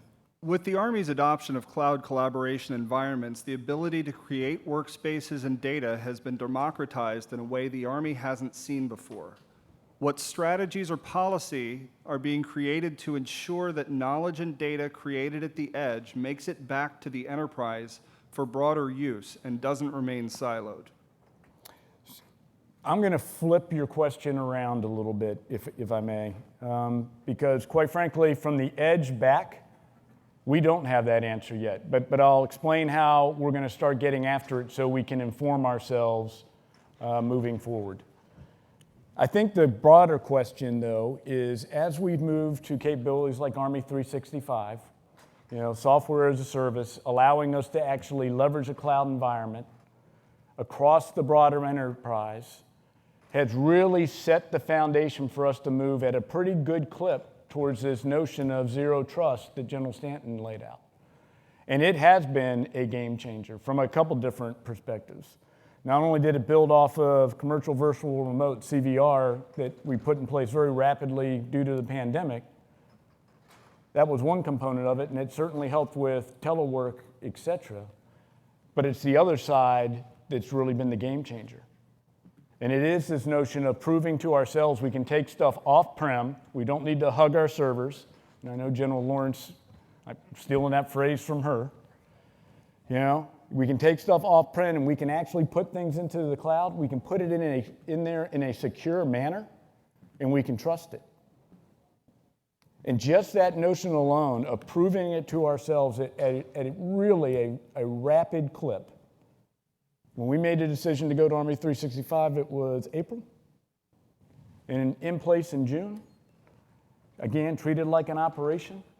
I think that component of it alone is laying down the foundation that as we move to the cloud, we now have the processes in place to understand how to put a security wrapper around it. Because putting stuff in the cloud is interesting. Got to be able to secure it. But it also sets that foundation for us to put zero trust in all the way down across our formations. So that's one piece. The second piece is this notion of divestment. So when you take a look at the collaboration capabilities that we have across our Army, it's pretty significant. This transition allowed ourselves to become operationally more effective, but also fiscally a heck of a lot more efficient, that then allowed us to go ahead and start buying down risk on some of those optimization discussions that we were having. And so again, it's all about harmonizing our investments, aligning them appropriately between enterprise, and I'm going to keep banging on strategic and operational, and the tactical echelons. And it will allow us to go much faster, much deeper. Now, I know that's a little bit different than what you were asking. Now, this notion of tying it into the edge. We've done some, I would say at this point, initial experimentation and demonstration with cloud computing being pushed into tactical formations. We got senior leader decisions the other day that we are going to anchor our cloud efforts as we start trying to drive on this notion of ops intel convergence over a unified network.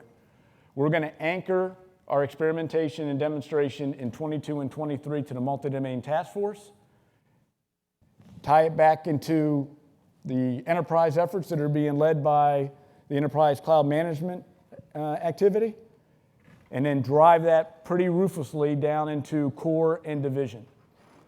Now, it's a little different, and I realize I'm talking a little bit out of both sides of my mouth, where I sit there and say with Unified Net Ops, we want to build from the edge back and make sure that it can scale.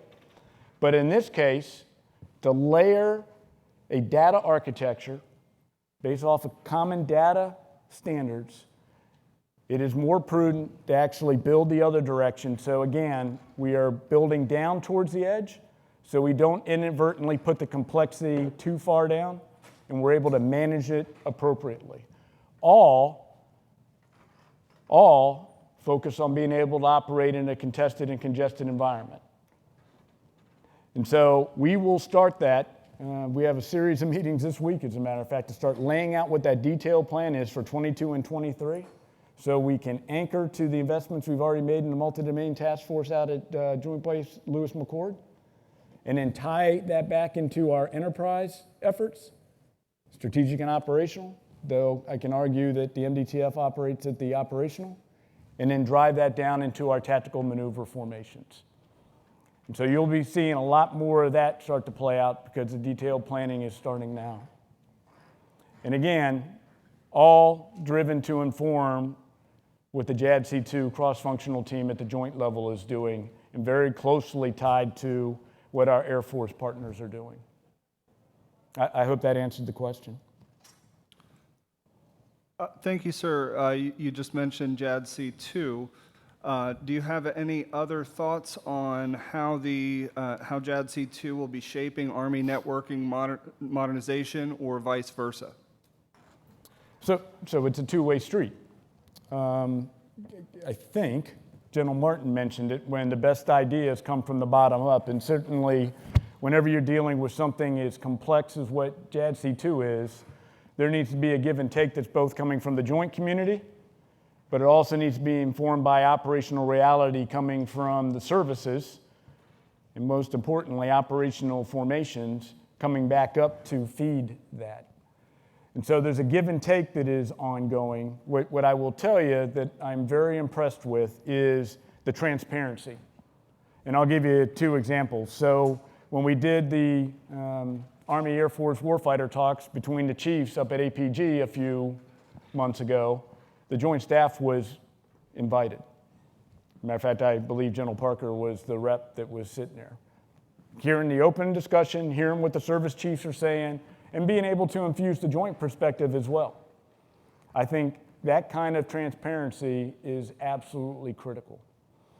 And so I think there's going to be some positive good give and take here. Now, what I will tell you is that give and take's also got to go laterally. You know, 2 weeks ago, sat in a session with General Brown, the Air Force Chief of Staff, as he was getting a back brief on where his data team and his architecture team were moving. And again, it's that lateral transparency as well. We're all going to have to give something to get to the joint operational concept that we all not only want, I would submit to you need. It's an operational necessity.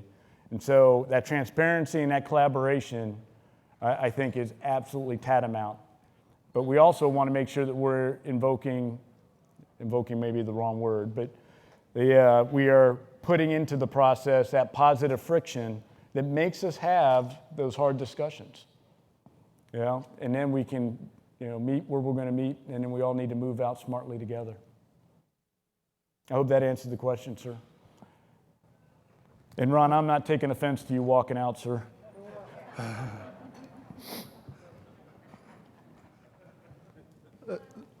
Sir, the next question. The movement of complexity to the appropriate echelon is a good idea, but might lead to big data targets at core or higher levels accessible to new enemy attack capabilities. Do you foresee this being a problem?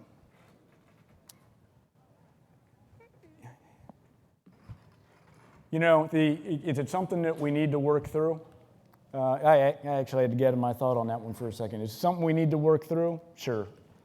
And I think we will. And again, that learning by doing is going to be pretty key for us to be doing that, so we can get that appropriate operational feedback, because you really are asking an operational question. Do I foresee it stopping the notion of putting complexity in the right place? Absolutely not. You know, it all comes down to how are we going to secure that, and we have to bake the defensive capabilities into everything that we do, because quite frankly, the non-kinetic capabilities of our adversaries are pretty good. And we just need to be cognizant of that as we are planning and working our way through where are we going to place that complexity. And like with anything, you always have a level of redundancy. My argument is not to sit there and say that we're not doing anything that is complex at the edge. My argument is let's do those complex tasks that absolutely must be there, and then smartly layer the more complex things up the chain of command for the folks that have the time to take a look at it. And a simple analogy. I've got a lot more time sitting in a regional cyber center to do hardcore data analytics against a very specific threat vector than you do in a BCT S6 shop that is maneuvering the contact. Those are two completely different environments, and the ability to sit there and actually think through that specific problem, I would submit to you at the edge, in a movement to contact, not going to happen. Right? Somebody else needs to be providing that defensive overwatch for that young major who's in that S6 shop, and just as importantly, informing that maneuver commander if there's any risk to their operation. And so that's the notion that we need to get after, and then we'll do the right levels of both making sure that we secure our data, and then we have the applicable redundancy built into place so that we can, no matter what's happening on the battlefield, maintain operations at our timing and tempo. Thank you, sir. The next audience question.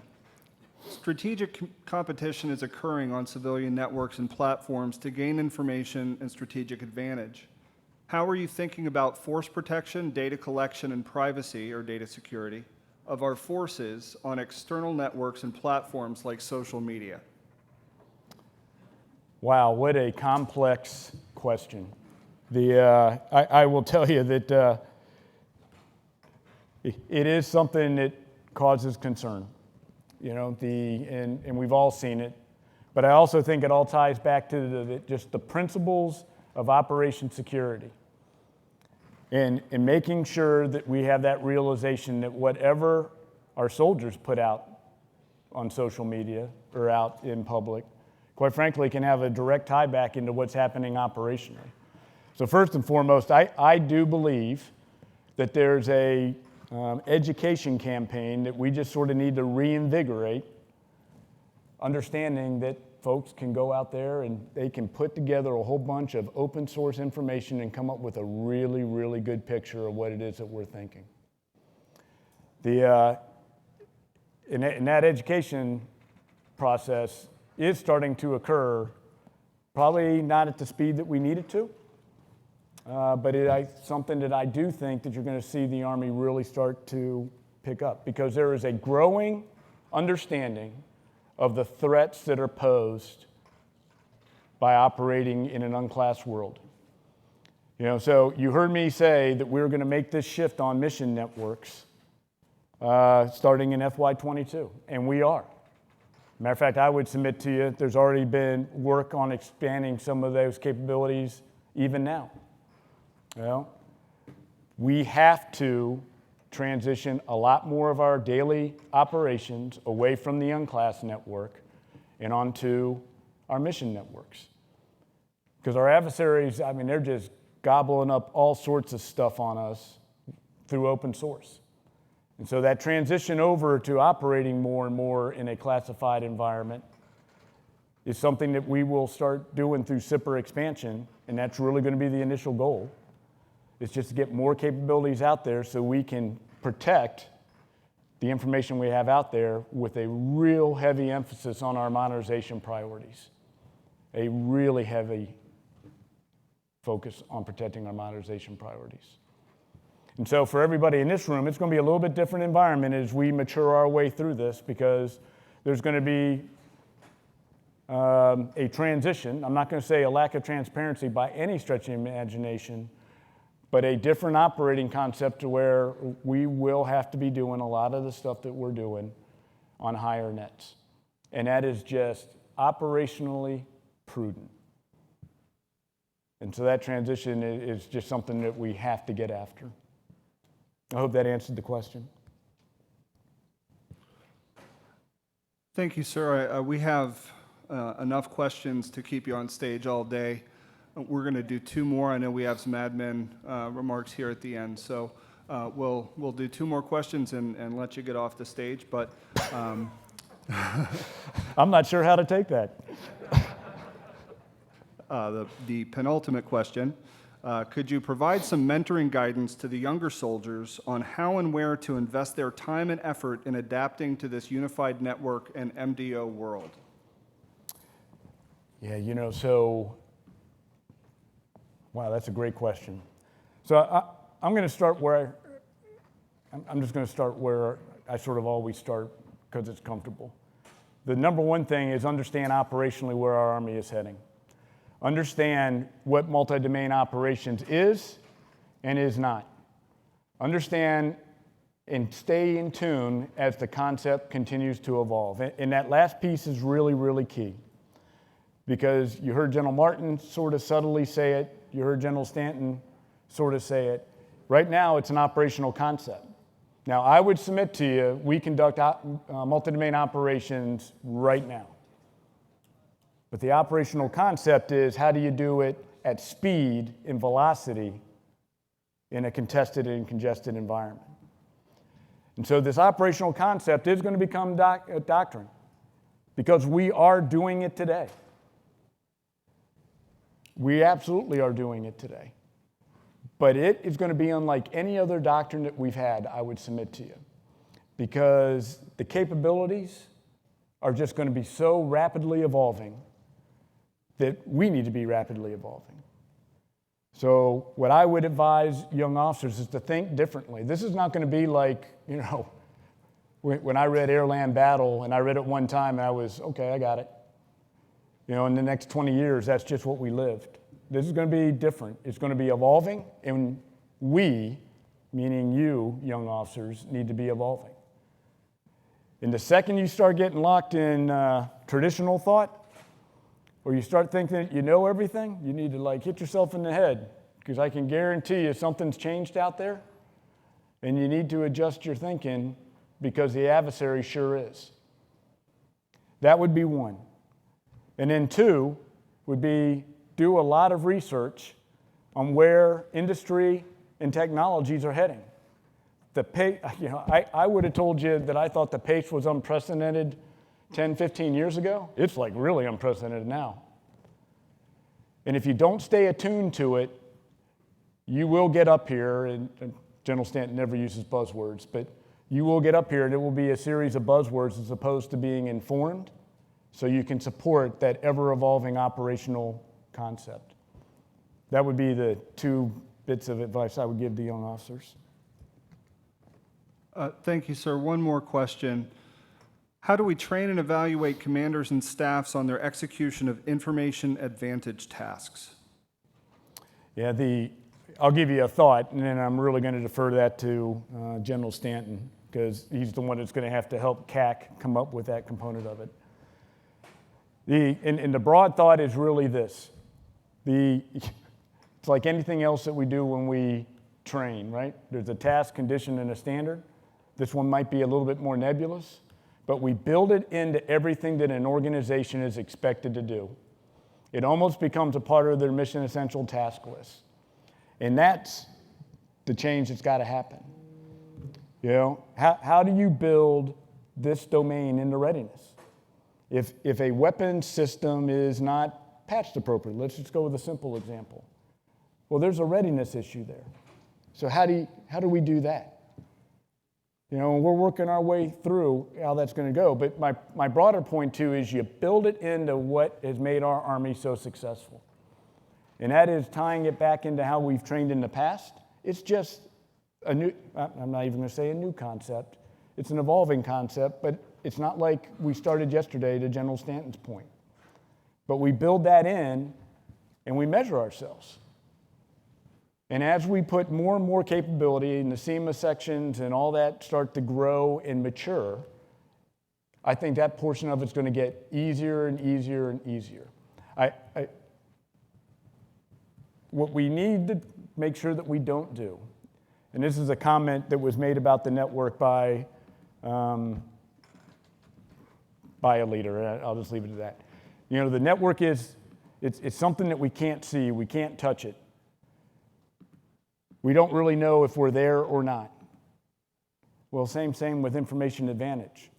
And what we want to make sure that we do is we take this invisible thing that's out there and turn it into something that's tangible that we can then measure against.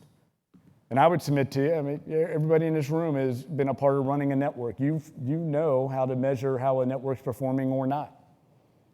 We need to translate that so our operators completely understand that, and then just build it into the traditional Army processes. We know how to train formations. We know how to assess readiness. So by doing that, I think we take it out of this thing that is very, very soft and is sitting on a shelf, and we worry about it during a warfighter, and it gets inculcated into everything that a formation is doing on a day-to-day basis as they train and prepare to do whatever our nation asks them to do. Sorry about the long-winded pontification at the last piece.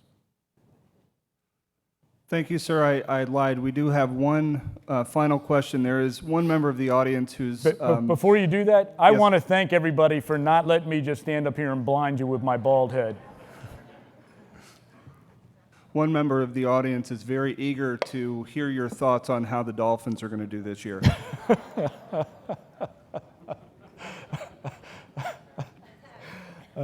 Yeah, you know, so nobody's going to cheer me on when I say this, but I actually think we have a quarterback this year. You know, and as long as he stays healthy, I actually think that now that the Patriots don't have Brady, I think we actually have a shot. Thank you very much, sir. We now ask Lieutenant General retired Bob Wood to come to the stage.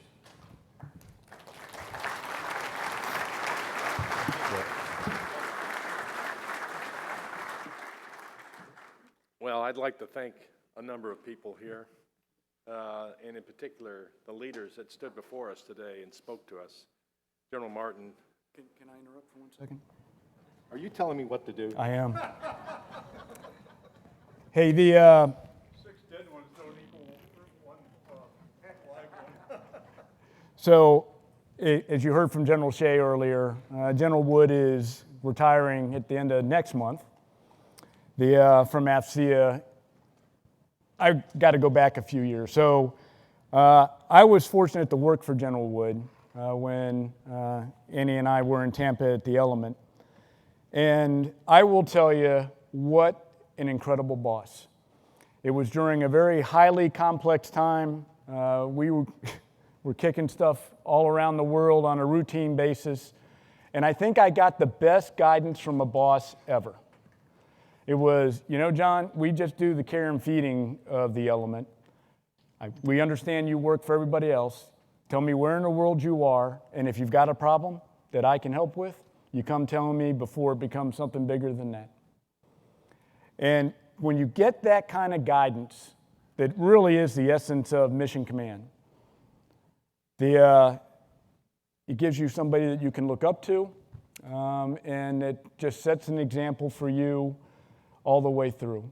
And so that is General Bob Wood to me. He is the consummate professional. He is the consummate leader. He cares deeply. And whether it was in the Army for all those many, many years or here at AFCEA, you saw results. And it's because of the man. So we have a small token of recognition for you. We are going to, Nicole, where are you? Hey, can you come up here and read this for me? We're completely rehearsed. So we have a small token of appreciation. We are going to make General Wood a brevet colonel in the Signal Regiment today. That is great.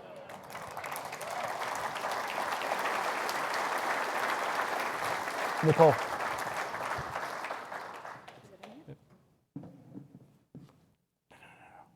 No, read all the certificates. Okay. Again, we are completely rehearsed. And some of us need glasses. Lieutenant General John R. Bob Wood is among the select individuals who have been supporters and contributors to the enhancement of the United States Army Signal Corps and therefore decorated as Brevet Colonel. done at the United States Army Signal Center in Fort Gordon, Georgia, 17 August 2021. How about a big round of applause?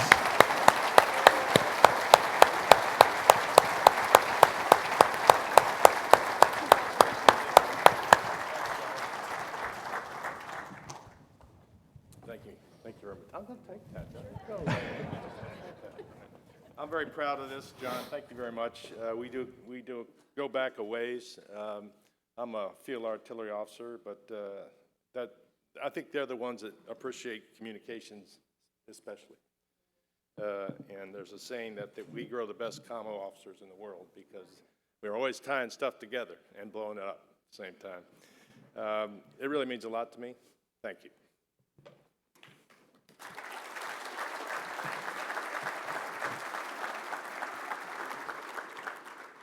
I could tell you, that was like graduate level war fighting we just heard.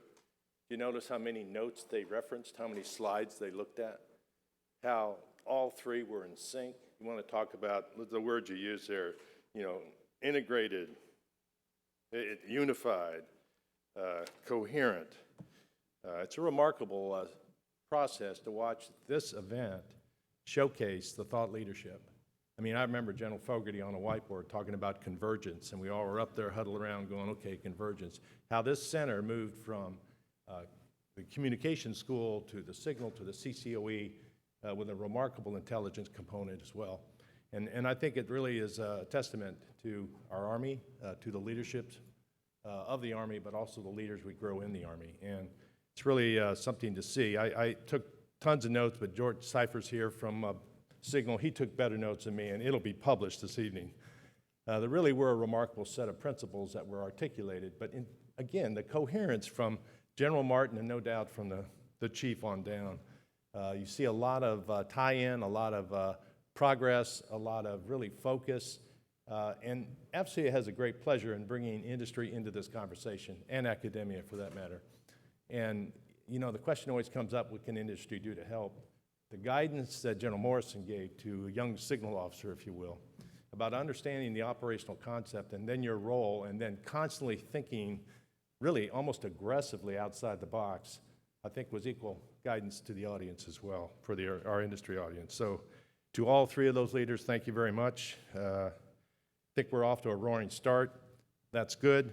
I want to be a healthy audience when we finish, so we're going to remind everybody there are some breakout rooms that are back on Riverwalk Hallway and a lot of things to do to take mutual care of each other as we worry about this particular pandemic we're going through. So I must say that. I'm just offering a couple points here before we depart for our next session. You can see on the screens that we have a very full day, and it's also on your app that you need to download for sure, just to find where all the players are and what we're doing. Our PEO PM program, we're very proud of that program, very proud of the support the Army has provided, so that dialogue that was mentioned by General Stanton can happen between industry and government. And so the solutions we're seeking, frankly, are likely in the audience and no doubt perhaps on the floor in their first, second, or fifth iteration. I get the greatest pleasure of watching warrant officers talking to vendors on the floor, sweat on the brow of the vendor and the warrant officer bearing down. And that's perfect, a perfect picture, as I understand what Technet really provides. We're going to have those programs on PEO and PMs. They start over in our other partner, GCC, Georgia Cyber Center, and a huge, nice, beautiful audience over there, auditorium that allows the spread we need. But the PEOs and PMs also have a booth down on the floor and where you can host, the conversations you want to have, and they'll be here the whole time. So please make your time worthwhile with them, and they're looking forward to make their time worthwhile with you. We have 3 more sessions in this room today. At 10:30, we have a keynote presentation, really an international approach to information advantage. It's really going to be a great bit of insight. They've been working on the communication link all morning. They're all ready to go, and German Brigadier General Armin Fleischmann will offer an international look at information advantage. How great is that? That's here at 10:30. In order to keep distance and, by the way, maintain healthy seating, we have extended our lunch period from 11 to 1:30, and we have some overlapping sessions with lunch. Don't worry, the hotel is ready to serve, and we're ready to provide all that you need to get a good, full, and sufficient meal. We've extended the lunch area and extended the time, 11:30 to 1:30, so you're able to kind of catch the sessions and make it to lunch. It's important as well that you get out on the floor. We have to spend our time down there, of course, because they've spent a lot of energy and time in putting those solutions in front of us, and I know you're interested in seeing them.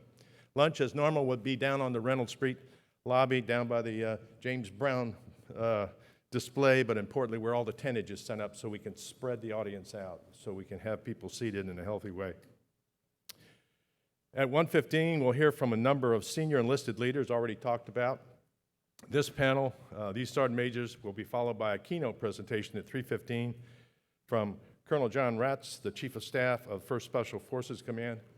We were going to have General Engel at his change of command. Someone was exposed to COVID, and he was exposed to that someone. So he's sheltering in place, as the word would be, just to make sure all remain healthy. But he sent along his Chief of Staff, and I'm very appreciative of that. We have been working with the Special Forces Command. They have a huge amount of course, tactical experience, but also great operational need. And they express it in ways that I think the audience would appreciate, and I know that John will be very good at that, Josh Ratz, I mean. You will also find a great deal of content in the rooms on the Riverwalk hallway, classes, tracks, much, much more. Check your app for the full amount of information.